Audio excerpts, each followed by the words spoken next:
Boa tarde.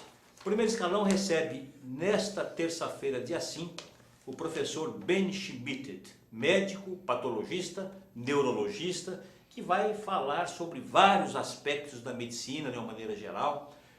Vai falar sobre a medicina humanizada, sobre o trabalho de reabilitação que ele pratica costumeiramente, sobre longevidade, sobre medicina esportiva, etc. São temas inúmeros, diversos. Para participar dessa entrevista comigo, com o professor Ben Schmidt, que também é professor da Unifesp, da Universidade Federal de São Paulo, eu convidei a jornalista Tânia Miller, do blog Tânia Miller. Professor, muito obrigado pela sua presença, por ter aceito o nosso convite. Tânia, muito obrigado.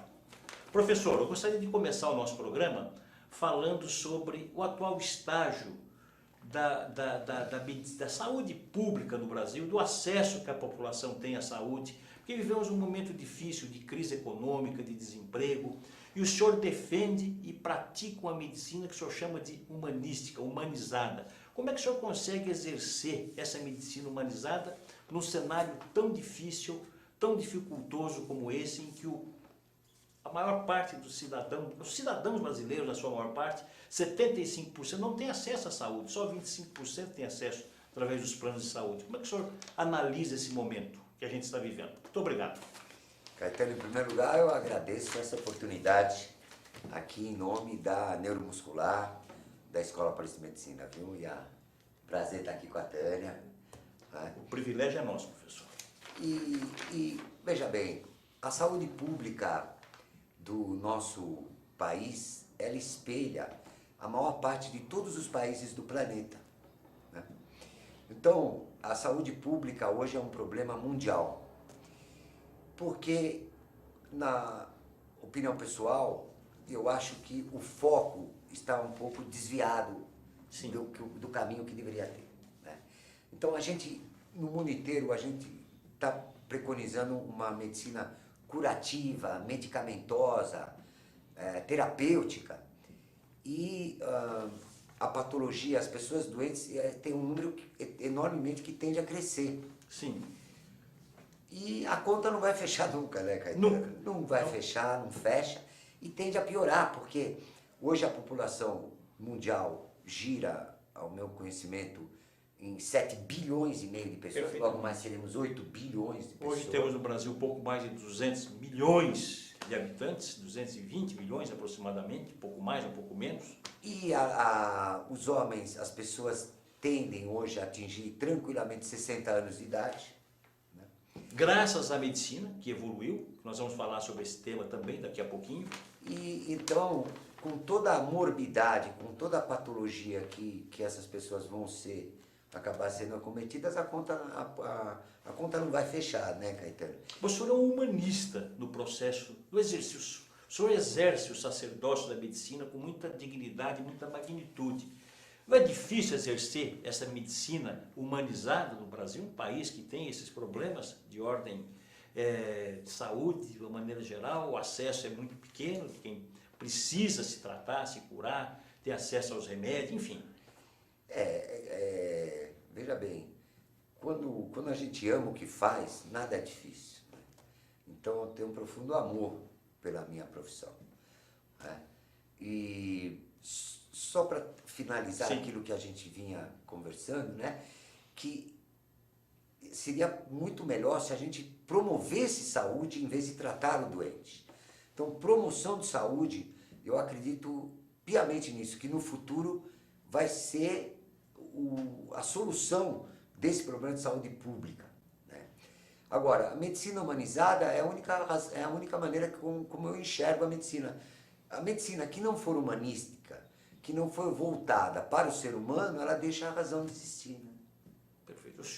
Antes de passar para a Tânia, professor, eu queria abordar um pouco o problema focado na área de reabilitação, que o senhor vem trabalhando há muitos anos com muito sucesso. O senhor é um dos poucos médicos nesse país que tem o título de patologista e neurologista. E através destas duas funções que o senhor exerce, o senhor promove um trabalho de reabilitação em pacientes com lesões graves, paraplégicos, tetraplégicos. Queria que o senhor falasse um pouco sobre esse trabalho que o senhor desenvolve com muito sucesso e com resultados positivos. Então, a neuromuscular, as doenças neuromusculares são raras, né? São doenças que acometem o sistema nervoso e elas, paralelamente, acabam por comprometer o músculo, a musculatura do corpo, Sim. em geral. E existe uma ciência que é hoje fundamental para a reabilitação desses pacientes, que se chama inteligência neuromuscular. O que é inteligência neuromuscular? A inteligência neuromuscular, ela visa, ou ela se foca nos conceitos da patologia muscular. Que conceitos são esses? Por exemplo, saber conhecer profundamente as propriedades do músculo esquelético e do músculo cardíaco e do músculo da parede dos vasos sanguíneos. Porque às vezes as pessoas acham que elas só pensam olhando para o músculo esquelético, né? Elas se esquecem da musculatura lisa, né?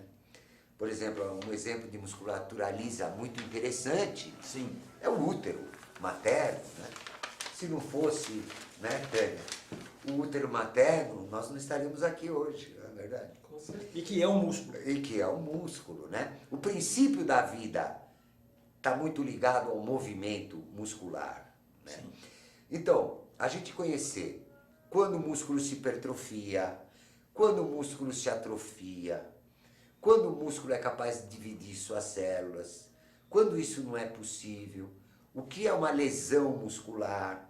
Então, conhecendo essas particularidades da patologia muscular, você consegue fazer o melhor, que é o reabilitar, que significa, o que é o reabilitar? O reabilitar é você devolver à pessoa a habilidade que ela tinha antes, né? Essa habilidade não está só ligada à parte motora, mas ela está ligada a todas as funções humanas, né? Inclusive a atividade mental, né? Tânia. Bem, o senhor é um apaixonado por futebol, que o senhor já falou, né? E eu queria que o senhor falasse um pouco como é que o senhor está vendo, nós estamos em vésperas de Olimpíadas, né? Desses dois grandes atletas, que é o Bolt e o Djokovic, que estão fora praticamente das Olimpíadas. O senhor acha que foi um excesso de treino? O que aconteceu? Olha, Tânia, eu vou dar uma leitura sem conhecer os atletas, né? Sem conhecer o caso de cada um. Só pela mídia, né? Como patologista muscular. O que um patologista muscular responde, né? São dois casos diferentes.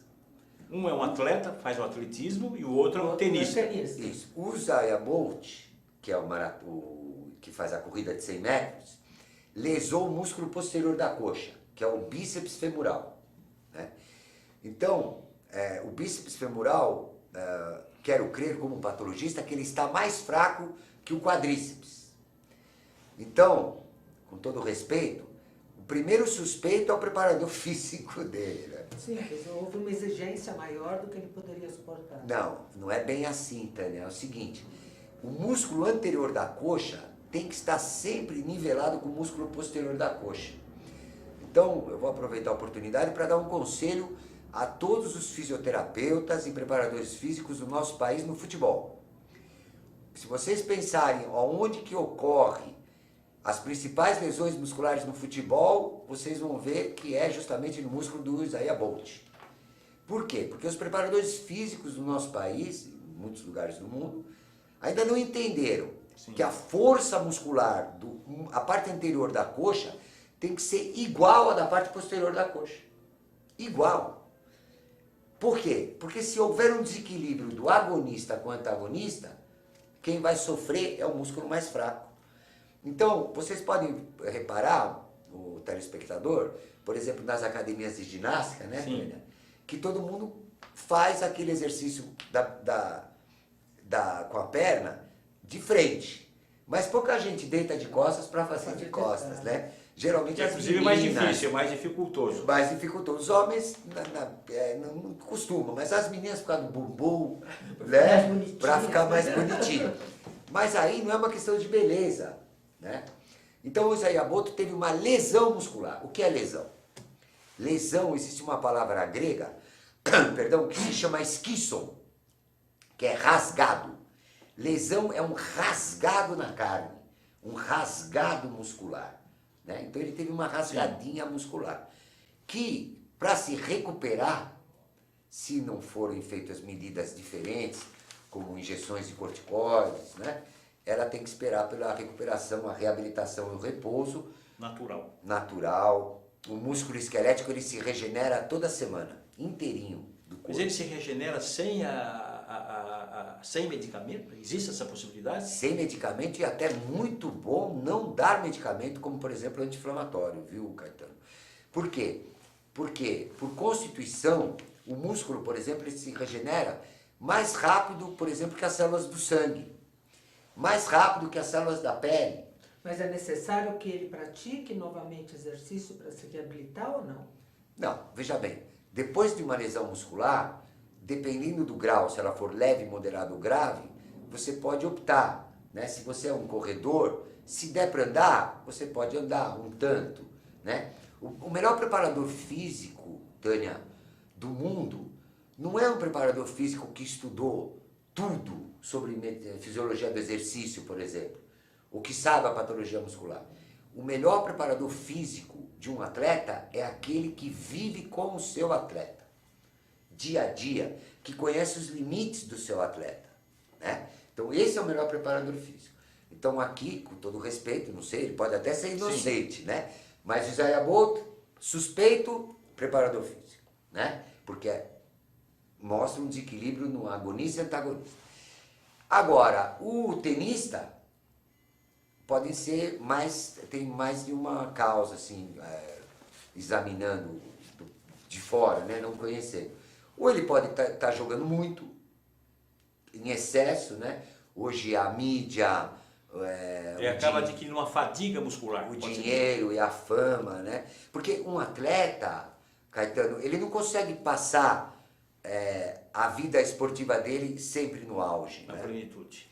Assim como existe a noite e o dia, né? Existem as estações do ano, existem os momentos em que a gente está mais apto e os momentos que a gente não está tão apto, né? Um jogador pode cursar uma temporada com momentos de grande performance que se interpõem com momentos de menor performance, né? Professor, não interrompendo, o senhor defende uma tese que todo atleta, todo jogador de futebol, ele tem que treinar e atuar sempre de acordo em função do seu patrimônio genético. Como é que funciona isso? O senhor poderia trocar em miúdos para o nosso internauta pudesse depreender o que é que o senhor quer dizer com essa afirmação? Isso é uma opinião da literatura, né? Então, não existem dois genomas idênticos, não existem duas pessoas totalmente idênticas, né? O genoma de gêmeos que nasceram do mesmo ovo, os univitelinos. Univitelínicos, perfeito, eles são diferentes, né? Então, cada um tem uma constituição genética. Então, a literatura da medicina esportiva já entendeu. Todo mundo tem que ser atleta, ok? Atleta significa aquele que treina todo dia. Por isso que o senhor diz que o preparador tem que estar junto com o seu atleta. Esse é o melhor preparador físico. Assim como o melhor médico é o médico que conhece o seu paciente. O melhor médico não é um médico que estudou demais, é um médico que está próximo do seu paciente, que a trata humanisticamente. Seria aquele antigo médico familiar que acompanhava a família, que sabia... Ah, nesse caso, Tânia, eu lembro do meu pai. Querido. E lembro dos amigos do meu pai, Benjamin José Schmidt, pediatra brasileiro. Foi pediatra da minha filha. Poxa, que introduziu no nosso país o teste do pezinho, que é um dos maiores gestos públicos da saúde pública que o Caetano estava falando, né? Sim. E humanista nunca ganhou R$1 com um teste do pezinho. Doação, né? doação pura. Nisso a medicina perdeu, né, Tânia? Com certeza. Nisso a medicina perdeu, e acho que a gente vai falar depois sobre isso, mas um dos maiores culpados é o valor do dinheiro, né? Assistência médica privada, que desvalorizou nesses últimos 40 anos, sobremaneira, o trabalho médico. Né? Os planos de saúde. Mas só para terminar do atleta, por que um atleta tem que treinar todo dia? Porque se um atleta, o telespectador vai entender perfeitamente o que eu vou dizer. Se um atleta deixar de treinar, vamos por 2 semanas, e ele não estiver contundido, sem lesão, quando ele voltar a jogar, ele nunca joga igual. Porque não é o mesmo músculo, não é a mesma carne. A vida não reconhece a inatividade. Eu vou repetir, posso, Caetano? Por favor. A vida não reconhece a inatividade. Para um patologista muscular, o sonho, um dos meus sonhos é poder falar no Congresso Nacional, que agora está na moda discutir a aposentadoria. Para um patologista muscular, a aposentadoria não existe. Nem pode existir, porque o idoso que se aposenta, literalmente, que deixa de criar, que deixa de trabalhar, que deixa de pensar, de produzir, né? Ele tende a se atrofiar muscularmente e também ficar doente e morrer precocemente. E seguindo essa linha de arrazoado de pensamento, o trabalho, a mensagem que eu deixo para o telespectador, é que o trabalho é tão importante quanto o esporte hoje na vida humana. A aposentadoria não existe por quê? Porque pela nossa constituição genética, para voltar a falar sobre isso, nós somos feitos para trabalhar, né? Inclusive, filosoficamente, a felicidade humana se encontra quando as pessoas encontram no seu trabalho o seu caminho. E para terminar, todo mundo é atleta, certo?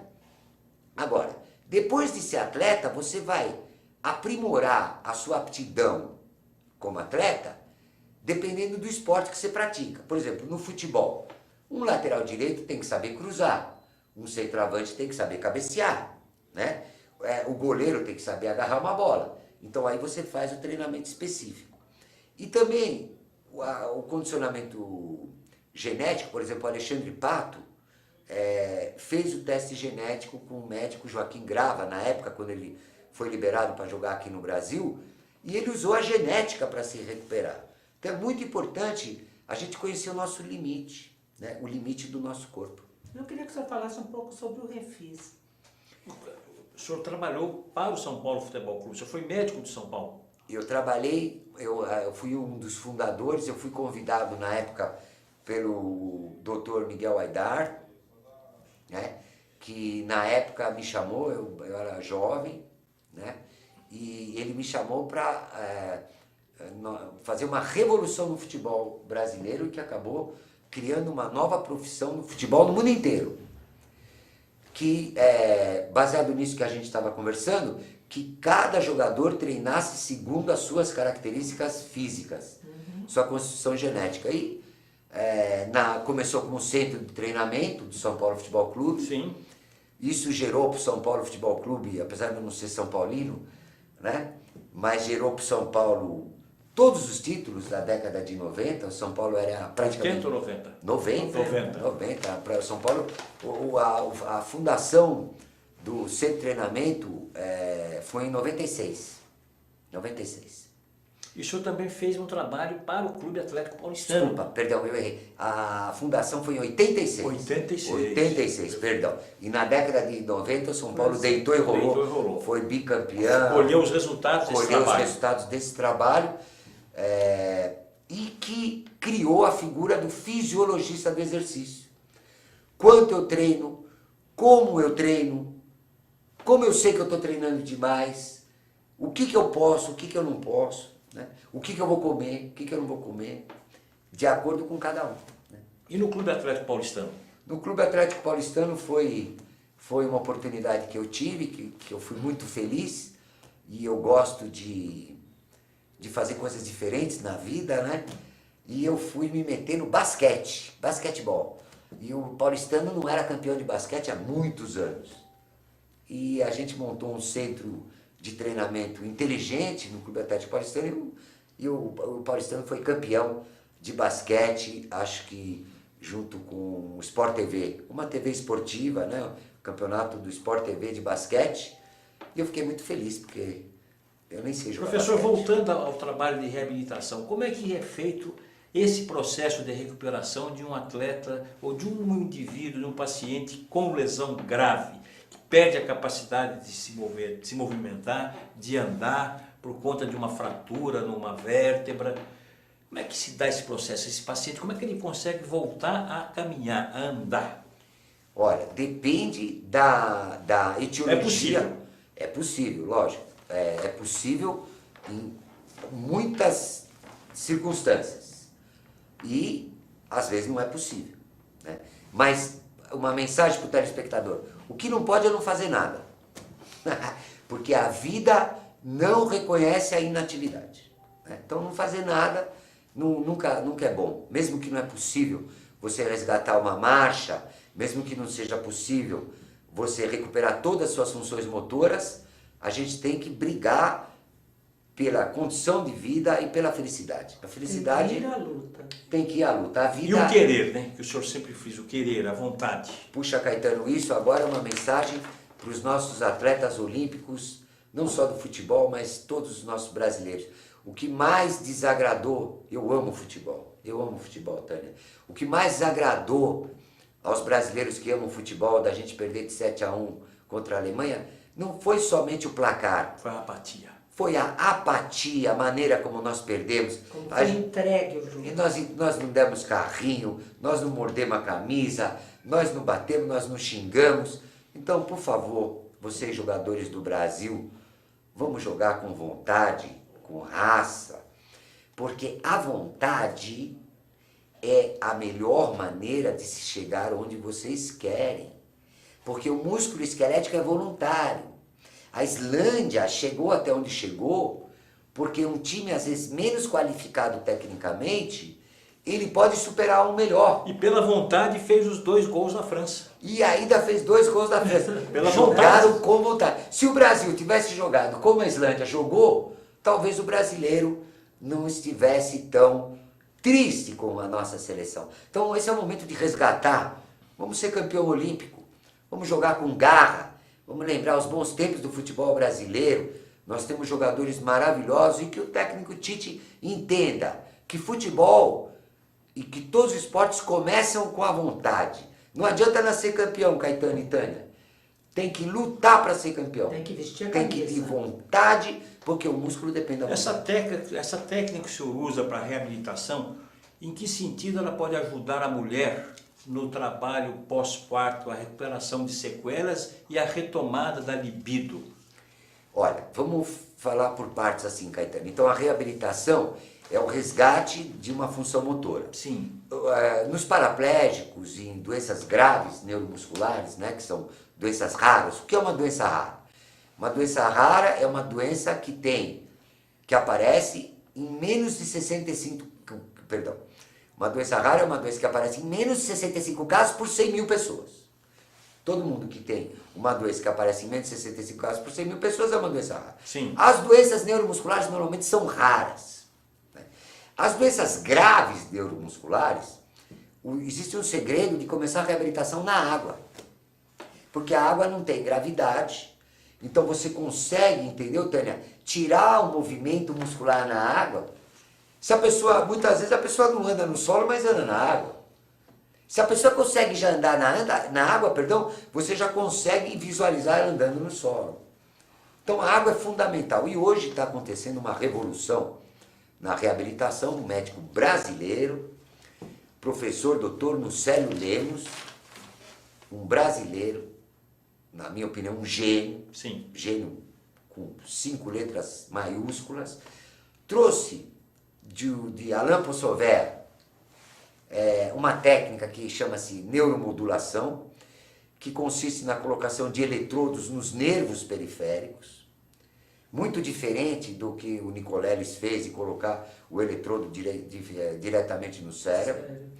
Então, uma técnica infinitamente mais inteligente que a do Nicoleles, com todo o respeito, e que coloca no nervo pudendo, né, nervo ciático, nervo femoral, e permite a pessoa ficar de pé. Existe um paciente do professor Nucélio que depois de 3 semanas já estava caminhando com apoio e teve uma lesão grave de medula. Então uma coisa que eu não imaginava aconteceu. Hoje é possível a gente sonhar e saber que um grande número de paraplégicos que quebraram a medula óssea vão ser capazes de voltar a andar.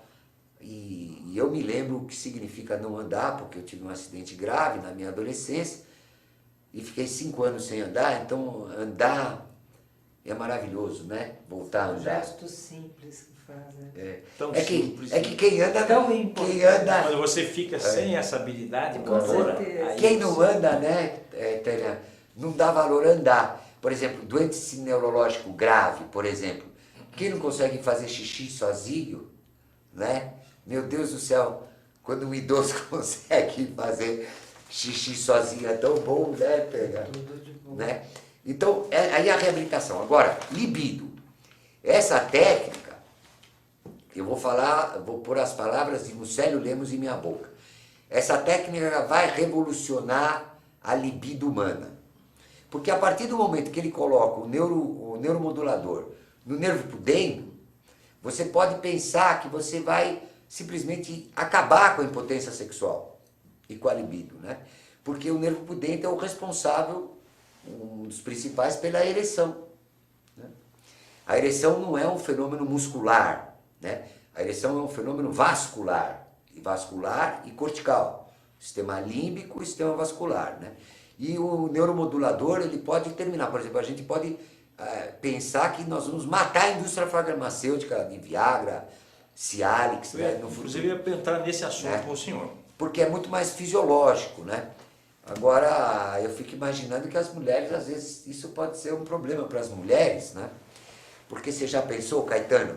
Eu ligo para a Tânia, né? A Tânia com 18 anos, eu com 19 anos, né? Falo, olha, Tânia, nós vamos namorar hoje às 5 da tarde. E aí eu aciono o neuromodulador, e esse neuromodulador ele não tem hora para terminar, né? É complicado.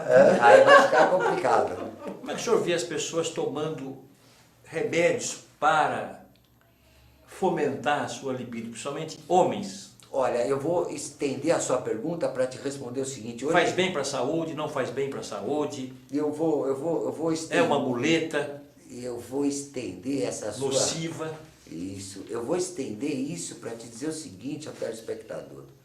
A saúde não se compra na farmácia, a saúde não se compra fazendo exames de laboratório, a saúde é um estilo de vida, conforme a gente falou, a gente achar o nosso caminho na vida. Né? Porque um idoso, Caetano, um idoso de 65 anos, quantos dias ele pode ficar de férias, sem fazer nada, vendo televisão e sem produzindo nada, Tânia? Hoje em dia tá difícil. Então, eu volto a repetir, o trabalho é fundamental para a felicidade, né?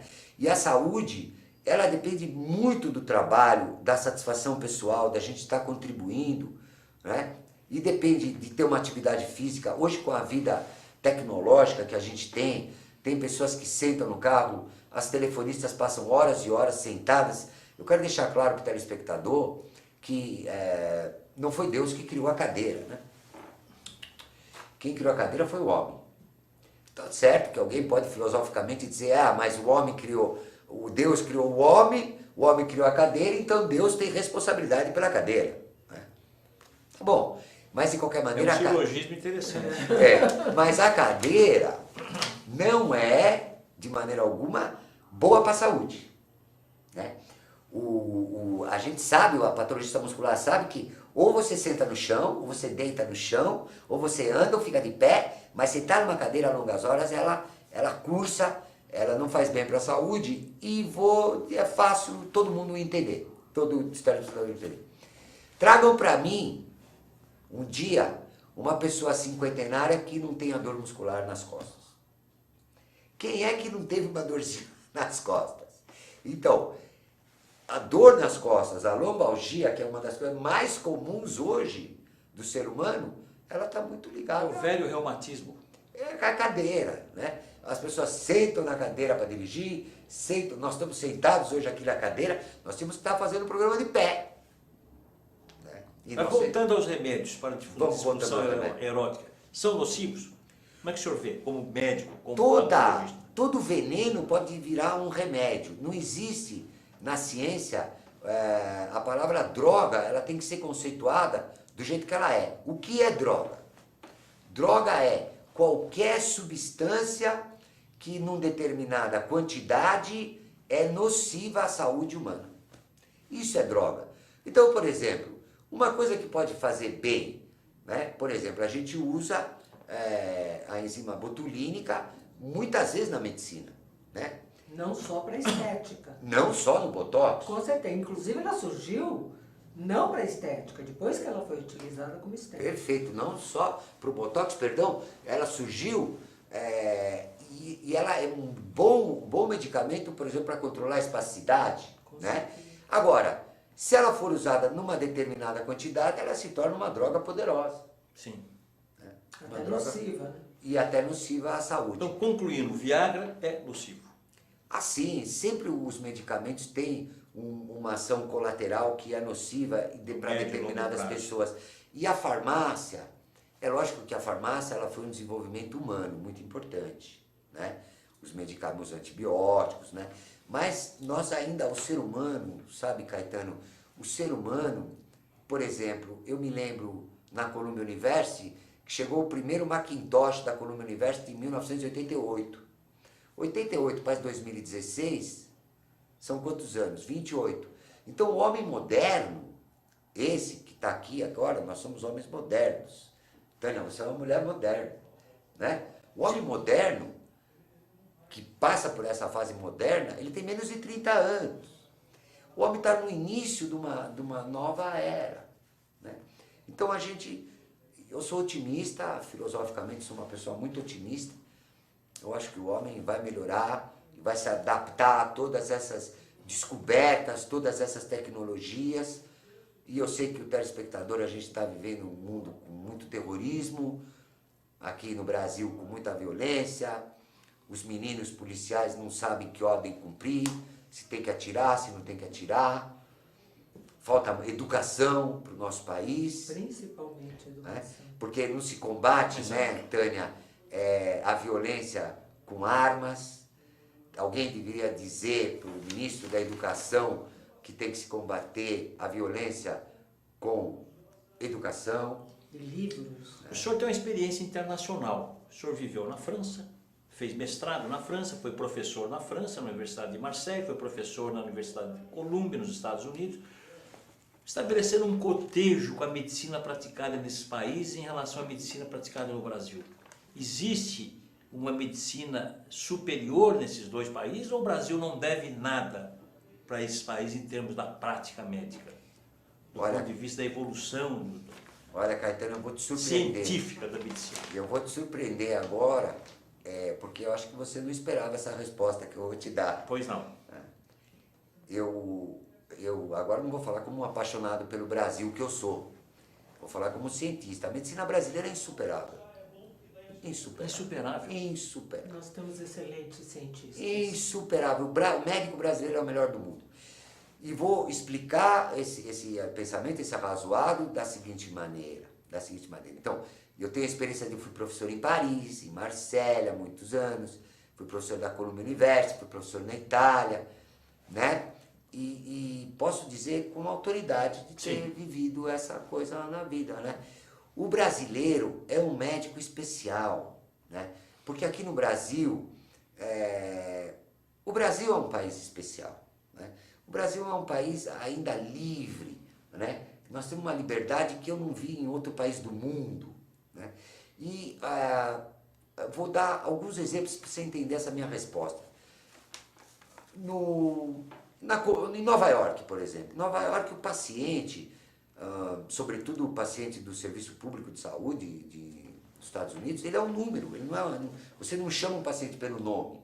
Aqui no Brasil, a gente ainda chama os pacientes pelo nome, né? Então, Tânia, por favor, por gentileza, venha comigo, né? As fisioterapeutas, por exemplo, aqui no Brasil, trabalham sem luva. Nos Estados Unidos, elas trabalham com luva. Ora, fisioterapia, a gente precisa do toque, do contato, né? O médico brasileiro faz uma anamnese, tira uma história uma história maravilhosa. Veja bem, aí... se me A permitir- anamnese, para passar para o telespectador, é o período que o senhor se dedica para uma consulta. É o tempo que a gente tira a história de um História paciente. paciente E eu vou... doença. Isso, eu vou- Durante a consulta. durante a consulta, eu vou aproveitar isso, se me permitir, Pois não. para dizer o ridículo desse programa chamado Mais Médicos que aconteceu no nosso país.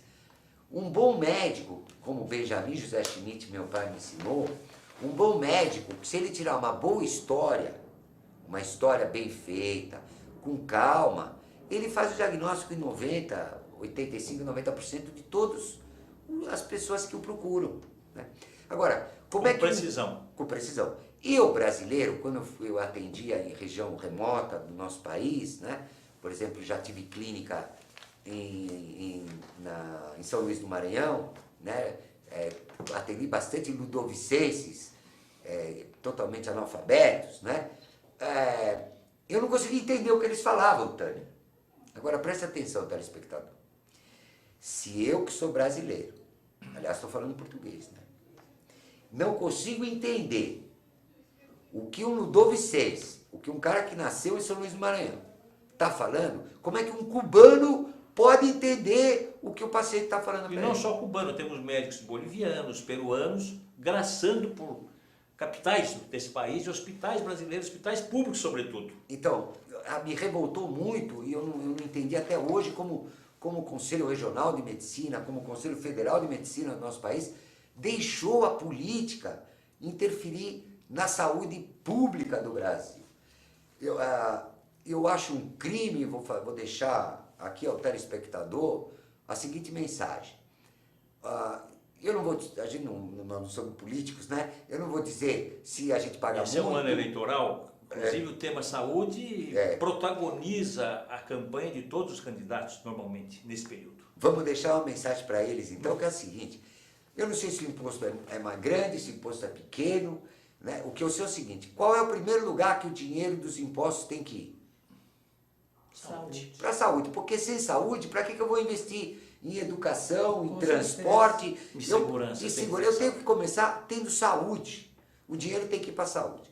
E se existe algum lugar da política do Brasil e de qualquer país do mundo onde o indivíduo tem que ser um técnico, é na saúde. O ministro da saúde tem que ser um baita médico. O que o senhor faria hoje, Trocaria se fosse o o ministro. primeiro, se fosse ministro da saúde desse país, hoje? Mudaria com inteligência, não é? Com uma das ações, quer dizer, tem muitas. Mas é a primeira, Caetano. Sim. Veja bem, todo mundo fala que o problema da saúde é gestão. Gestão coisa nenhuma.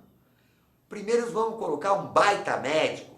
Um médico, por exemplo, que foi dono de hospital, que já foi dono de laboratório, Tem know-how. que tem know-how, um professor titular, que tem opinião própria, que possa errar, mas que seja médico. Um engenheiro, o atual ministro da saúde é um engenheiro. Então ele vai tomar atitudes ou escutar técnicos, mas não é a opinião dele. Puxa vida, o mínimo que se espera é um médico que tem opinião própria, que saiba agir. Então eu começaria por aí. Quem é o ministro da Saúde do Brasil? Nós temos médicos, Tânia, extraordinários no nosso país, que são internacionalmente, se bem que internacionalmente, não quer dizer nada, viu, telespectador? Porque essa coisa de medicina globalizada, eu acho que tende, inclusive, vai chegar uma hora que as pessoas vão entender que ela vai desaparecer, sabe? Porque, vejam bem, o que tem a ver a medicina do Brasil, do brasileiro, com a medicina do indiano, por exemplo? O indiano come outras coisas, o indiano vive diferente, o indiano pensa diferentemente. Então, eu acho que a medicina tem que ser gerada pelas pessoas que vivem no seu habitat. Sem dúvida. Então, eu começaria por aí. Vamos promover saúde. Vamos ensinar, por exemplo, Caetano, que ficar gordo não é uma questão de beleza ou ficar magro. É uma questão de saúde. Que obeso é um cofator de doença. De diabetes. Gerador de doença. Sim. Diabetes, hipertensão Infarto, arterial, com certeza. infarto do miocárdio, né? AVC.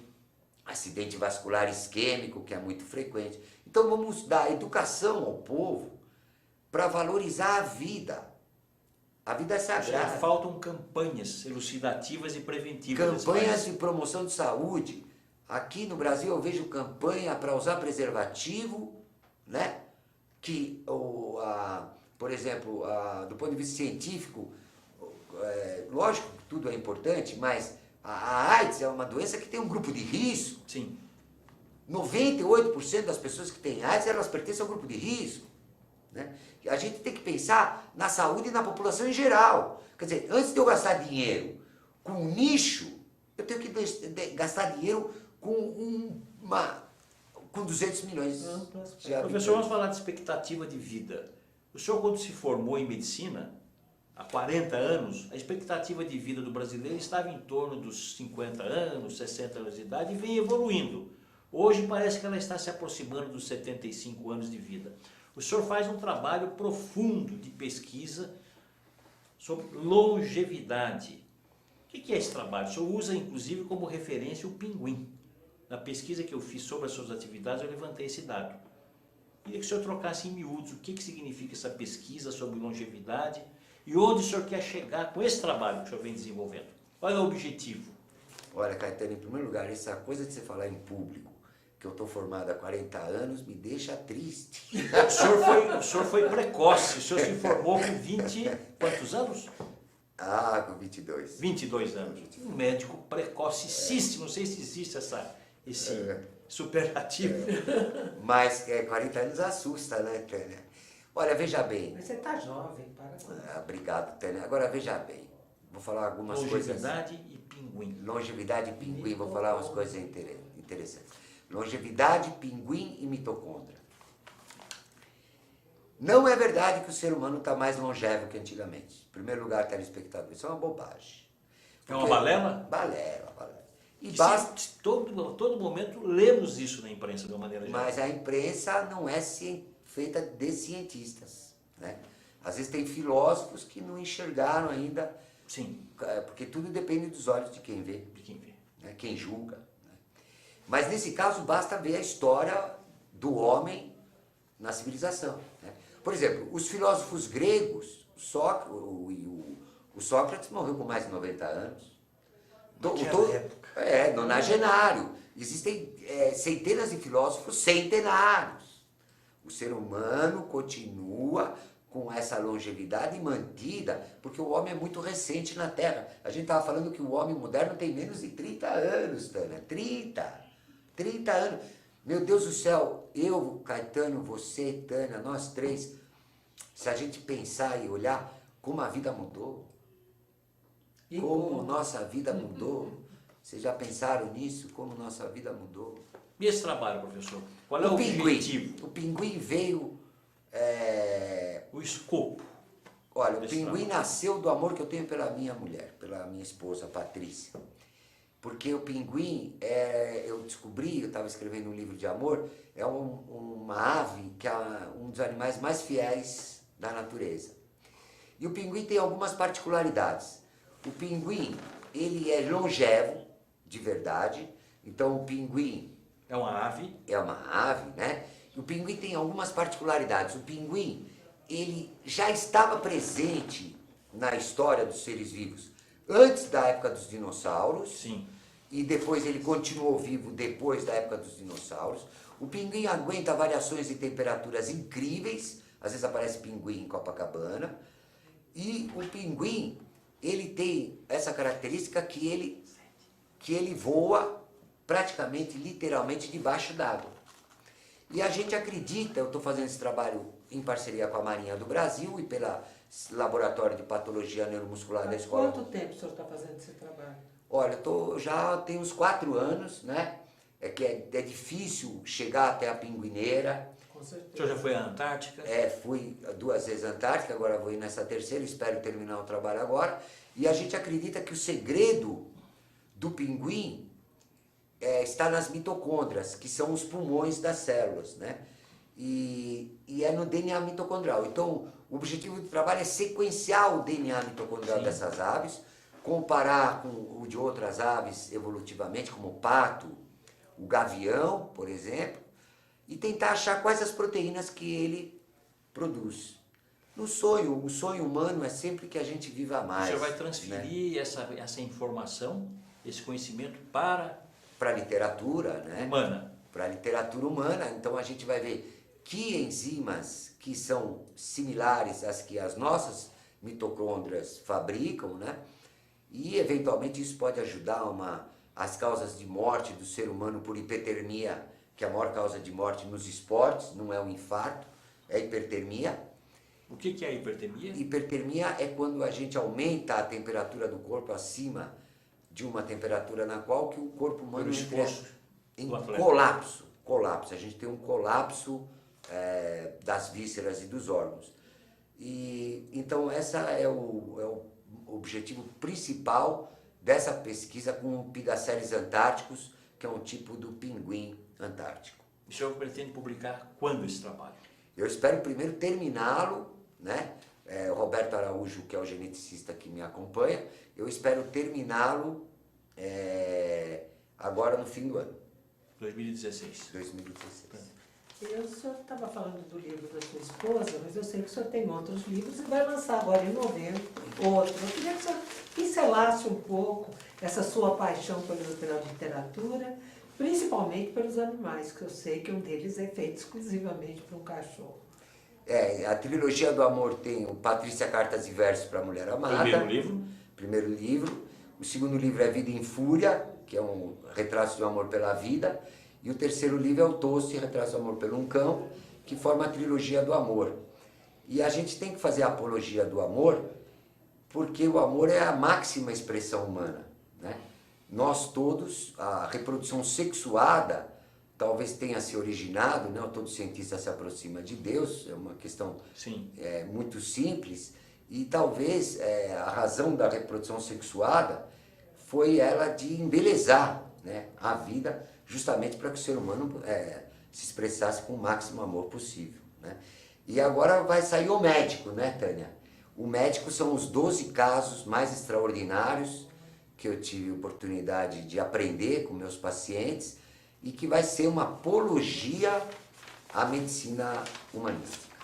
Vai ser lançado agora em novembro. Vai ser O Médico. lançado O Médico, né? Vai ser lançado na Casa das Rosas, né? 16 de novembro, e se Deus quiser, tá todo mundo convidado. Agora, eu queria saber onde as pessoas podem encontrar esses livros do senhor. Na Livraria Cultura, da Avenida Paulista, e a Martins Fontes também, na Avenida Paulista, e todos os 3 livros estão já em formato de e-books, Sim. né? De e-books. E nesse momento, O senhor tem um site, professor? o site é www.programaciêncialivre.com.br. www.programaciêncialivre.com.br. Lá tem todas as informações sobre o seu dia a dia, sobre a sua história, Sobre sobre o seu trabalho. Isso. Tem bem as nossas atividades, né? Tanto na medicina esportiva, na reabilitação, tem os livros. É muito bom fazer a apologia do amor, Sim. porque se a gente amar mais, a gente vai falar mais coisa bonita. E não vai E ficar vivemos doente. mais. Nas entrevistas, nós vamos viver mais, nós vamos diminuir esses programas televisivos policialescos, que passam o dia inteiro contando notícia ruim. Então acho que falar de amor precisa falar com a boca cheia, falar com vontade, que amor é tudo de bom. Professor, o senhor é um filósofo, é um médico e filósofo. Para terminar o nosso programa, qual é o conceito que o senhor tem de felicidade? O que é felicidade? O que é ser feliz? Para a gente encerrar com chave de ouro a nossa entrevista. Com chave de ouro, Caetano e Tânia, obrigado por terem me convidado aqui. Felicidade, esperança, são palavras que estão ligadas a uma coisa que é a palavra milagre, né? Sim. Nós 3 já tivemos mais de 60 milhões de batimentos cardíacos, porque todos nós já atingimos a idade de idosos, não é verdade? E a mensagem que eu deixo para o telespectador é que a receita é justamente essa, né? Que a razão não explica a vida, Sim. que a vida é mágica, a vida é um milagre. Vocês jovens que estão nos assistindo, aproveitem cada batimento cardíaco, né? Aproveitem todos os momentos da sua vida, né? passem pelos momentos difíceis, sabe? Tentando tirar alguma experiência boa, né? Tentem viver da maneira mais bela que vocês puderem, porque a beleza talvez seja a razão de todos esses milagres. Professor, muito bem, muito obrigado pela sua entrevista maravilhosa, muito obrigado, Tânia. Eu que agradeço, foi um prazer. Foi um estar com o prazer. professor. Excelente trabalho, excelente entrevista. Primeiro Escalão volta na próxima terça-feira, às 4 da tarde. Até lá, muito obrigado.